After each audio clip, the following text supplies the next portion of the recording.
नमस्कार, स्वागत आहे तुमचं वीरा नॅचरल अँड ऑर्गॅनिक फार्म्समध्ये.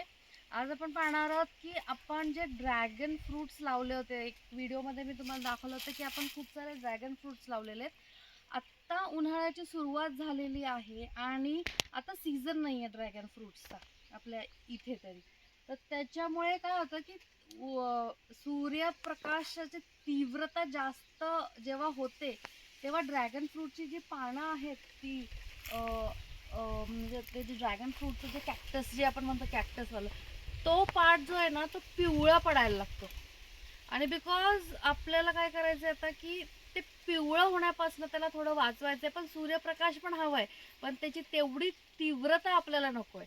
तर आपण हे जे पूर्वी करून घेतले होते, तर आता त्याला आपण असं पांढरं कापड असं त्याला सगळीकडे लावलेलं आहे, जेणेकरून त्याला सूर्यप्रकाश तर मिळेलच मिळेल, पण त्याची तीव्रता कमी होईल आणि ते जे कॅक्टस आहे ड्रॅगन फ्रूटचं जे प्लांट आहे त्याला आपण पिवळं होण्यापासनं आणि त्याला आपण वाचवू शकतो. आणि अशा प्रकारे आपण ह्याची काळजी पण घ्यायला पाहिजे, कारण की शेवटी हे जेव्हा सीझनला येईल तेव्हा तेव्हा आपल्याला त्याचं good quality of dragon fruits आपल्याला पाहिजे असतील.